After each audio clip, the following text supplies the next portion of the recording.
आपके घर में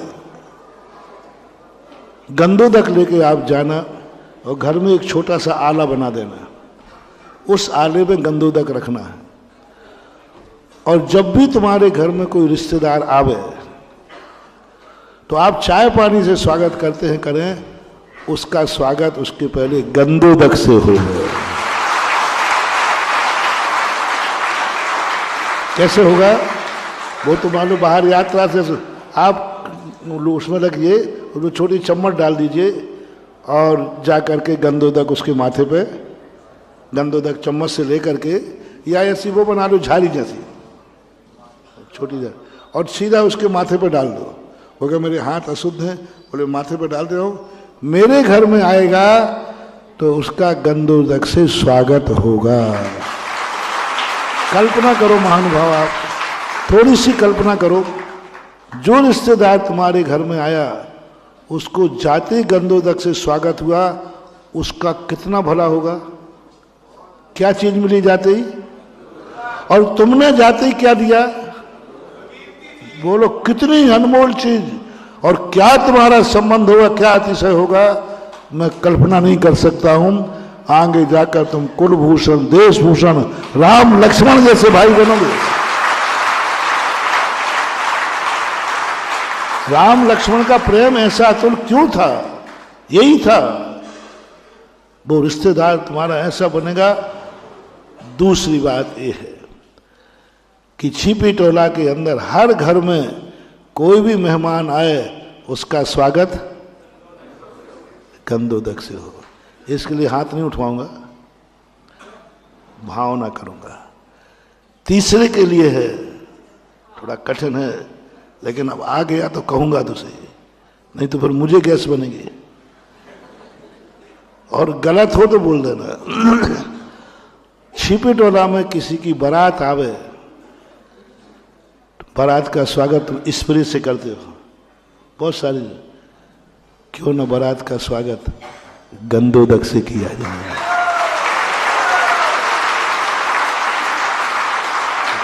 तरीका मैं बता देता हूं।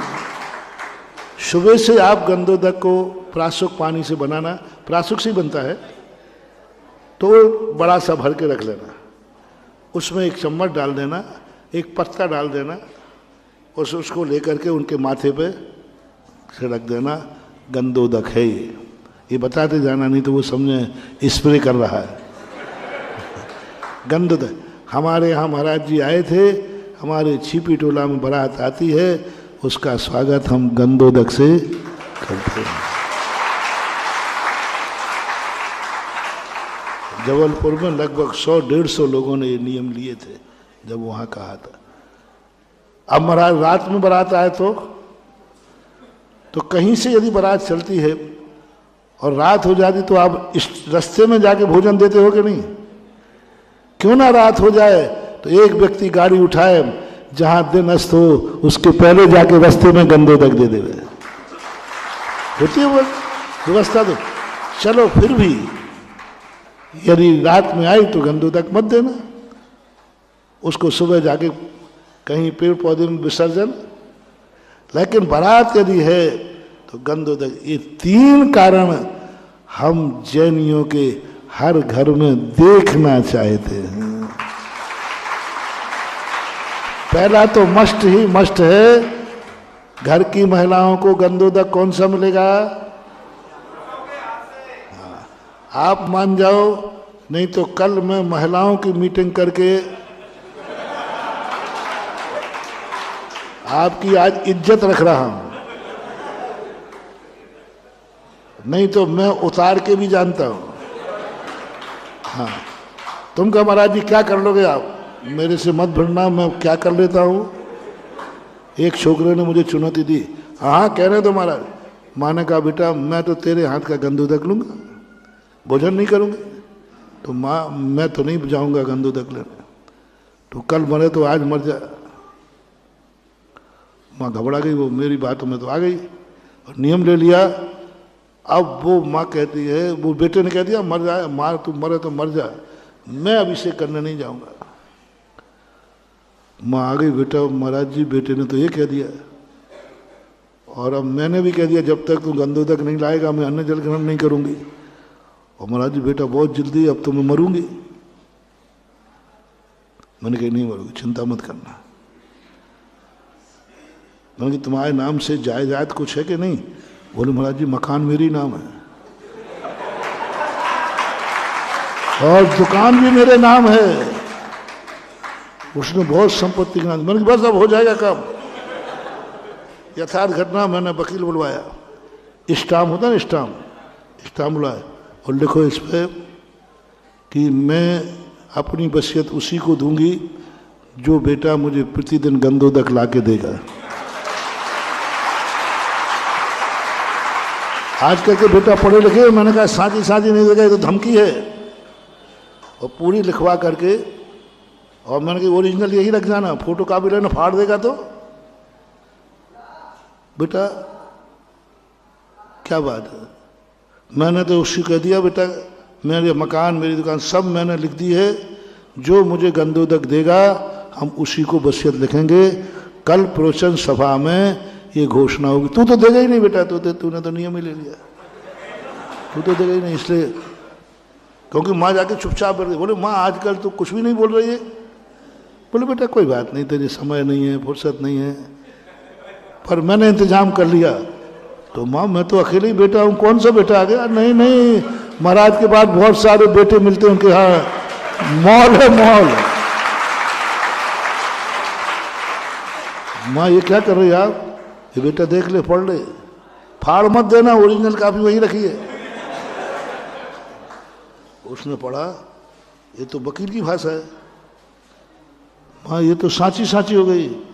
बोले मैं झूठ नहीं बोल रहा हूं, कल सारी संपत्ति उसी के नाम, बस दस्तखत होना बाकी है। कल दस्तखत होंगे, वकील का इंतजाम कर लिया, सब कर लिया, कल प्रवचन सभा में ये होगा। माँ ऐसा करोगी तो? मुझे उम्मीद नहीं थी आप ऐसा करोगे, उम्मीद नहीं थी, आपने मुझे पैदा किया है। और वो तो माँ ऐसा मत करो, आप महाराज की बातों में मत आओ। बोले बेटा गुरु तो गुरु होता है। अभी तक मैं मोह में थी, अभी तक मैं मोह में थी, जानती नहीं थी, अब तो यही होगा। माँ ऐसा मत करो, देखो फिर क्या बचेगा हमारे पास। बोले बेटा मैं क्या करूं, मैंने गंधोदक का नियम ले लिया है, तो अब या तो फिर मैं मरूं, यदि मैं या तो मैं मरूं और या नियम टूटेगा, तो नियम तो तोड़ूंगी नहीं। अब मैं यही है कि मरूं मैं तेरे लिए। तो वो छोकरा बोले ही नहीं कि नहीं मम्मी मरना मत।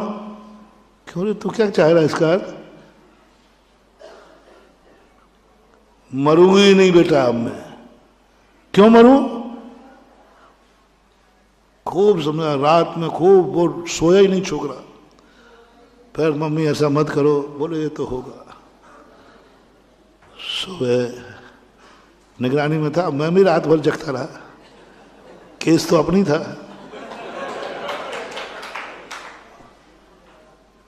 सुबह माँ के साथ धोती दुपट्टा पहन के मंदिर में आ गया, मैं शांत रहा और मैंने देखा ये तो वही आ गया, और वो मुझे घूर के यूं देख रहा, यही बाबा है, यही इसने बिगाड़ा है मेरी मम्मी को। और मैं मुस्कुरा रहा हूं, तुक्का सही बेटा। और वो अभिषेक कर, बेटा ये स्टाम्प फटेगा नहीं, जिस दिन गंधोदक नहीं उसी दिन वो आने लगा। बोली बहुत, मुझे बद्दुआओं का कोई प्रभाव पड़ता ही नहीं है। खूब घूरा उसने, मैंने कहा घूर बेटा। आज वो 1 साल उसने अभिषेक किया मजबूरी में। उसके बाद आकर रो पड़ा, बोले महाराज जी आपका और हमारा कौन से जन्म का संबंध है? मैंने कहा मतलब मेरा तो कोई संबंध ही नहीं है। नहीं जरूर है, आप मेरे लिए इतने नीचे उतर गए, आप हम लोगों को उठाने के लिए इतने नीचे उतर गए, स्टाम्प मंगवा लिए, वकील बुला लिया, माँ को समझा दिया। महाराज इतने नीचे आप उतर सकते हो हम लोगों के लिए, ये मैं अभिभूत हूँ, आज मैं धन हो गया, महाराज आप नहीं उतरते हमारा कल्याण नहीं होता। मैंने की बद्दुआएं? बोले महाराज बद्दुआएं नहीं, जन्म जन्म तक अब आपका एहसान मानूंगा। आज सब खुशी खुशी हैं, बहुत अवभाग्य मान रहा है वो। बोलो आजकल तो पत्नियों के नाम भी जाए जाते होते हैं, कानून बहुत अच्छा है। बोलो आप सुधर रहे कि फिर उनको निपटाऊं? फिर वकील मकील बुला करके काय को बेइज्जती कराते हो, काय को गुरु को नीचे उतारते हो? गर्व से कहो कि महाराज वकील मकील मत बुलाओ, हम ही काफी हैं, कल से ये नियम लागू है।